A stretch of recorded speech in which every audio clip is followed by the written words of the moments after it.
ওই যে ওরা দাঁড়িয়ে রয়েছে আর ভিড় দেখো আমাদের হোটেলের সামনে দিয়ে প্রচুর লোক যাচ্ছিল প্রচুর।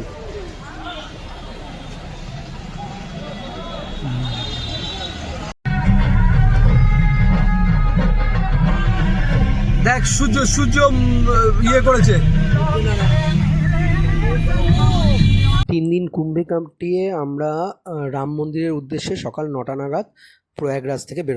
দেয়ালে সুন্দর করে আঁকা রয়েছে রামদের বনবাস আর অযোধ্যা মন্দির, পুরো স্টোরিটাই আঁকা আছে। আমরা এখন অযোধ্যার দিকে। আমাদের হোটেল থেকে 170 কিলোমিটার মতো দূর ছিল রাম মন্দির, কিন্তু 90 কিলোমিটার দূরে যখন আমরা রয়েছি রাম মন্দির থেকে, তখন থেকে আমাদের গাড়িটা ঘোরাতে থাকলো।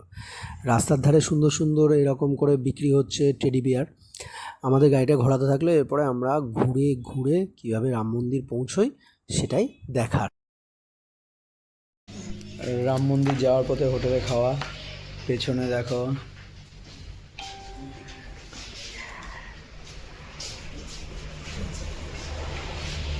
টনি আর ঘুজি। আপনার কি এনার্জি ডাউনে যাচ্ছে?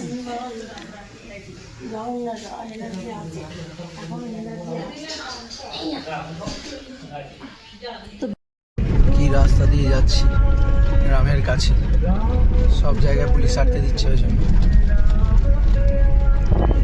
এদিকেও মাঠ এদিকেও মাঠ। প্রায় 80 কিলোমিটার দূর থেকে আমাদের ঘোরাচ্ছে, তারপরেও প্রায় আমরা 100 কিলোমিটার ঘুরেছি। সকাল 9টায় আমরা বেরিয়েছি, কিন্তু ঘুরে ঘুরে ঘুরে এখনও আমরা অনেক ভেতরটা দিয়ে 100 কিলোমিটারের বেশি রান করে আমরা অলমোস্ট রামের কাছাকাছি পৌঁছচ্ছি। আর দেখো রাজস্থানের গাড়ি, সারা ভারতবর্ষের সব রকম গাড়ি আমরা দেখে নিয়েছি। সবকটা ছবি তোলা হয়নি, সব স্টেটের গাড়ি ছিল, সব স্টেটের। এটা রাজস্থান থেকে কেমন করে আসছে, মানে টার্ন হলে কেমন করে আসবে সবাই। দেখো রাজস্থান ব্রিজ করেছে, ব্রিজের লাইটগুলো দেখো একটা অন্য সিস্টেমে। চলো যে ব্রিজ, এই যে স্টেশনটার নাম দেখতে পাচ্ছি না, এই স্টেশনের ওপর দিয়ে ব্রিজ, এই ব্রিজ দিয়ে স্টেশন। সামনে জ্যাম আছে, চলে এসেছি রাম মন্দির। প্রথমে যে ইয়েটা ছিল কালো গোল, এই দেখো জয় শ্রীরাম লেখা লাইটগুলো কত সুন্দর, যখনই লাইট জ্বলবে। চলো চলো এবার আমাদের বাইকগুলো কোথায় যাচ্ছি? এই যে এই দুটোতে, এখানে আমি আর সুজিত দা এই গাড়িতে, আর ওম নিয়ে যাচ্ছে মার বাবাকে। চলো অযোধ্যা নগরী দেখো, বাইকে করে যাচ্ছি। থাকবে অযোধ্যা নগরী, 8 তারিখ রাত থাকবে, 9 তারিখ রাত থাকবে। মারা যাচ্ছে রাম মন্দির, সামনে টনি আর ঘুজি। জয় জয় শ্রীরাম।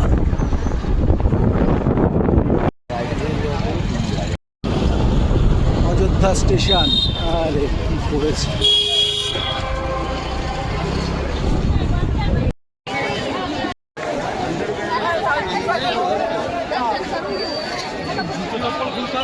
রাম মন্দিরে আমরা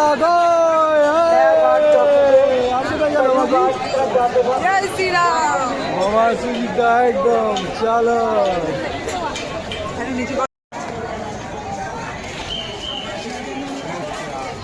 জয় শ্রীরাম। হ্যাঁ ওইদিকে যাও, সবাই দাঁড়াও ওইদিকে পরপর।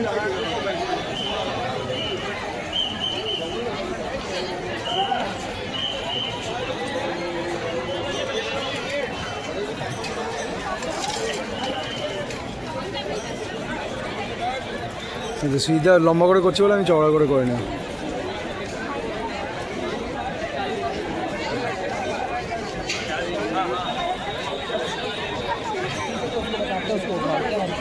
রাম জয় শ্রীরাম।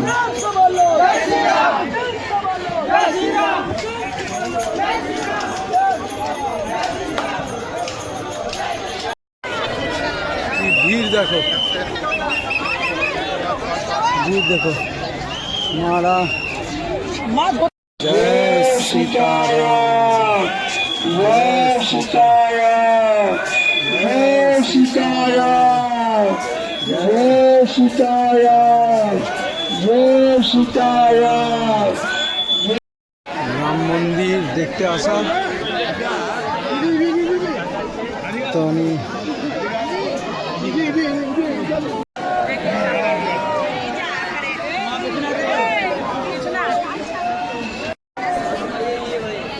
ডান দিক দিয়ে ভিড় বোধ হয়, ওদিকে মন্দির, কিছুই হয়নি মন্দির তাও। रुकिए रुकिए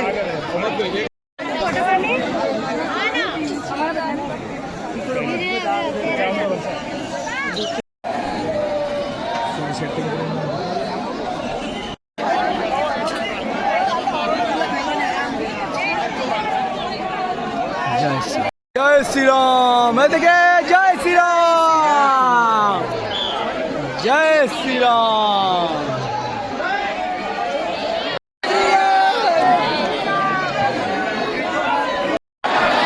জয় শ্রীরাম, জয় রাম মন্দির। জয় শ্রীরাম, এদিকে এদিকে জয় শ্রীরাম, জয় শ্রীরাম। দেখো দেখো জয় শ্রীরাম।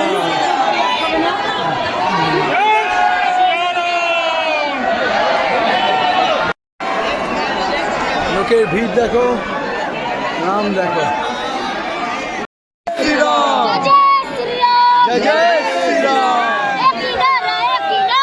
জয় শ্রীরাম, জয় শ্রীরাম, জয় শ্রীরাম, জয় শ্রীরাম, জয় জয় শ্রীরাম, জয় শ্রীরাম। দেখো রাম মন্দিরটা দেখো, এবার দেখে নাও, প্রাণ ভরে দেখে নাও রাম মন্দির।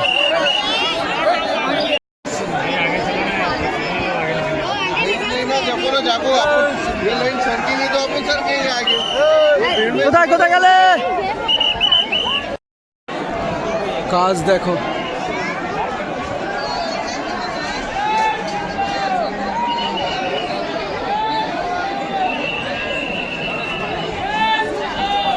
রাম মন্দিরে ভিডিও করতে পারবো ভাবিনি, সেখানে এত সুন্দর ভিডিও ছবি তুলতে পারছি, অসাধারণ।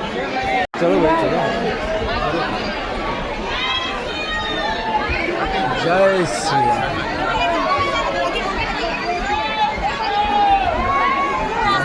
কি বানিয়েছে? এই যে দেখতে দেখতে যাও, দেখতে দেখতে যাও। ঠিক আছে, একটু ধাক্কা ধাক্কি লাগবে, ওটা কি আছে, এইটুকুনি ধাক্কা লাগবে না?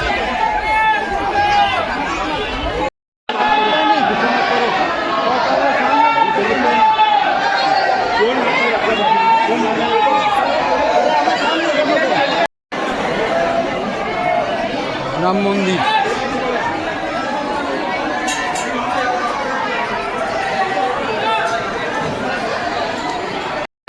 জয় শ্রীরাম, জয় মা।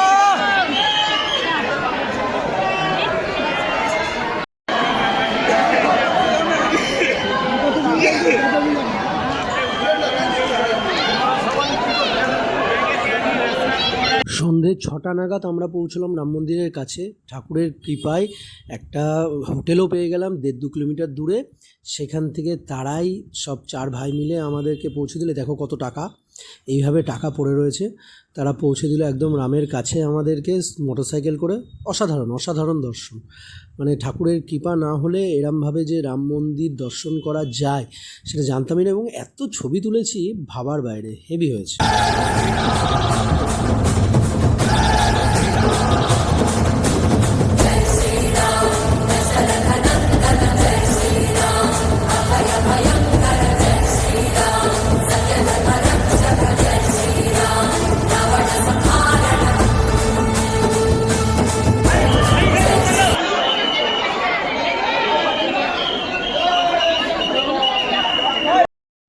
এটা হচ্ছে নর্মাল টাইমে এলে ওয়েটিং রুম, এখন তো পুরো দিয়ে দিচ্ছে। আসছি আমরা। রাম দর্শন করে আমরা রাত্রি 12টা 12:30 নাগাদ হোটেলে পৌঁছলাম। সুন্দর করে রেস্ট নিয়ে নেক্সট দিন আমরা বারাণসীর জন্য বেরিয়ে